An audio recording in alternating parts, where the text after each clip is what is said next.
വർഷങ്ങൾക്ക് ശേഷവും അല്പം പോലും ഇളകാത്ത പഴക്കമുള്ള നിരവധി നിർമ്മിതികൾ നമുക്ക് ഇന്ത്യയിൽ കാണാൻ സാധിക്കും.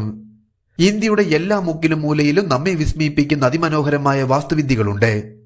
അത്തരത്തിലുള്ള ഒരു പൈതൃക യാത്രയിൽ നമുക്ക് കർണാടകയിലെ ഹൊസഹുലാലുവിലുള്ള ലക്ഷ്മി നാരായണ ക്ഷേത്രം കൂടി ഒന്ന് കാണാൻ ശ്രമിക്കാം. കർണാടകയിലെ മാണ്ഡ്യ ജില്ലയിലെ ഒരു ചെറിയ പട്ടണമാണ് ഹൊസഹുലാലു. ദക്ഷിണേന്ത്യയിലെ ഏറ്റവും വലിയ സാമ്രാജ്യങ്ങളിലൊന്നായ ഹൊയ്സാല സാമ്രാജ്യത്തിന്റെ ശക്തി കേന്ദ്രമായിരുന്നു ഈ ചരിത്ര നഗരം. ഹൊയ്സാലരുടെ വാസ്തുവിദ്യാ പാരമ്പര്യമാണ് ഈ പട്ടണത്തിൽ നമുക്കിന്നും കാണാൻ സാധിക്കുന്നത്. ഇതിൽ തന്നെ ലക്ഷ്മി നാരായണ ക്ഷേത്രമാണ് ഹൊസഹുലാലുവിന്റെ പ്രധാന ആകർഷണം.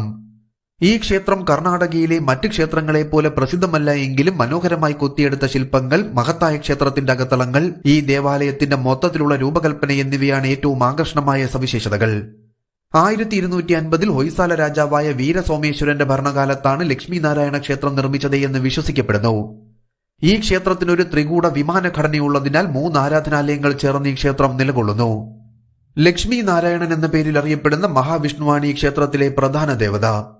ഏകദേശം 4.5 അടി ഉയരമുള്ള ഒരു പ്ലാറ്റ്ഫോമിലാണ് കിഴക്കോട്ട് ദർശനമുള്ള ഈ ക്ഷേത്രം നിർമ്മിച്ചിരിക്കുന്നത്. 16 പോയിന്റുകളുള്ള ഒരു നക്ഷത്രാകൃതിയിലാണ് ഈ ക്ഷേത്രം നിർമ്മിച്ചിരിക്കുന്നത് എന്നതും ഈ ക്ഷേത്രത്തെ ശ്രദ്ധേയമാക്കി മാറ്റുന്നു. ക്ഷേത്ര കവാടം കടന്ന് പ്രധാന ക്ഷേത്ര ചുറ്റുപാടിൽ പ്രവേശിക്കുമ്പോൾ ഒരു ലളിതമായ ചതുരാകൃതിയിലുള്ള ഘടനയും അതിനെ ചുറ്റിപ്പറ്റിയുള്ള വലിയ പുൽത്തകിടിയും നമുക്ക് കാണാൻ സാധിക്കും. ക്ഷേത്രം മുഴുവൻ സോപ്സ്റ്റോൺ ശില്പങ്ങൾ കൊണ്ട് അലങ്കരിച്ചിരിക്കുന്നു. വൈഷ്ണവ ക്ഷേത്രമായതിനാൽ ക്ഷേത്രത്തിൽ കൊത്തിയെടുത്ത ശില്പങ്ങളെല്ലാം പ്രധാനമായും വിഷ്ണുവുമായി ബന്ധപ്പെട്ടതാണ്. മഹാഭാരതം, രാമായണം തുടങ്ങിയ ഹിന്ദു പുരാണ കഥകളിൽ നിന്നുള്ള നിരവധി രംഗങ്ങൾ ക്ഷേത്രത്തിന്റെ ചുവരുകളിൽ കൊത്തിയെടുത്തിട്ടുണ്ട്. വേണുഗോപാലൻ, ലക്ഷ്മി നാരായണൻ, ലക്ഷ്മി നരസിംഹ എന്നിങ്ങനെ വിഷ്ണുവിന്റെ വിവിധ രൂപങ്ങൾക്കുള്ള ശ്രീകോവിലുകളും നമുക്കിവിടെ കാണാൻ സാധിക്കും. ഈ ക്ഷേത്രത്തിൽ 120 കലാസൃഷ്ടികൾ ചിത്രീകരിച്ചിരിക്കുന്നു എന്നതുകൂടാതെ അവ ഹിന്ദുമതത്തിന്റെ വൈഷ്ണവ പാരമ്പര്യവുമായി ബന്ധപ്പെട്ടിരിക്കുന്നു. വിഷ്ണുവിന്റെ 24 ശില്പങ്ങളിൽ സാധ്യമായ എല്ലാ ക്രമമാറ്റങ്ങളിലും, അതായത് ഒരു ശംഖ്, ഒരു ചക്രം, താമര, ഗദ എന്നിവ 4 കൈകളിൽ പിടിച്ചിരിക്കുന്നതായി കാണിക്കുന്നു. മഹിഷാസുരമർദ്ദിനിയുടെ പോലെയുള്ള ശൈവമതത്തിന്റെയും ശക്തിമതത്തിന്റെയും പാനലുകളും ഈ ക്ഷേത്രത്തിൽ ഉൾപ്പെടുന്നു. ദേവതകളുടെ പാനലിന് താഴെ ക്ഷേത്രത്തിനു ചുറ്റും ഒരേ വീതിയുള്ള 6 അലങ്കാര ചതുരാകൃതിയിലുള്ള മോൾഡിങ്ങുകൾ അടങ്ങിയ ക്ഷേത്രത്തിന്റെ അടിത്തറയും നമുക്ക് കാണാൻ സാധിക്കും. മേൽക്കൂരയെ താങ്ങി നിർത്തുന്ന സൂപ്പർ പോളിഷ് ചെയ്ത 4 തൂണുകളുള്ള ഒരു മണ്ഡപവും വിവിധ ശില്പങ്ങളെ വീണ്ടും ചിത്രീകരിക്കുകയും കൂടുതൽ കഥ പറയുകയും ചെയ്യുന്ന പലതരം തറ മുതൽ മേൽക്കൂര കൊത്തുപണികളുമായാണ് അകത്തളങ്ങൾ നിർമ്മിച്ചിരിക്കുന്നത്. പാണ്ഡുരംഗ, സരസ്വതി, മാധവൻ, ധന്വന്തിരി, ദക്ഷിണാമൂർത്തി, മോഹിനി എന്നിവരുടെ ശില്പങ്ങൾ ചുമർ ചിത്രങ്ങളിൽ ഏറ്റവും പ്രധാനമായി കണക്കാക്കപ്പെടുന്നു.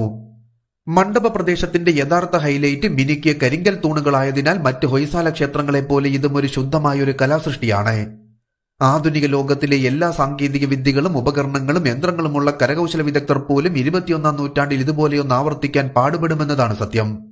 ഈ ക്ഷേത്രം ഹലേബിഡിലും ബേലൂരിലുമുള്ളതിനേക്കാൾ വളരെ ചെറുതാണെങ്കിലും ഇതിന്റെ മിക്ക ബാഹ്യഭാഗങ്ങളും അകത്തളങ്ങളും വളരെ മെച്ചപ്പെട്ട നിലയിലാണ് എന്നത് കൂടുതൽ ആളുകളെ ആകർഷിക്കുന്നു. മൈസൂരിൽ നിന്നും 61 കിലോമീറ്റർ അകലെ ഹൊസഹുലാലു പട്ടണത്തിലാണ് ലക്ഷ്മി നാരായണ ക്ഷേത്രം സ്ഥിതി ചെയ്യുന്നത്. ബാംഗ്ലൂർ നഗരത്തിൽ നിന്നും 161 കിലോമീറ്റർ അകലെയായാണ് ഈ ക്ഷേത്രം എന്നതിനാലും ഇവിടെ എളുപ്പത്തിൽ എത്തിച്ചേരാൻ സാധിക്കുന്നു.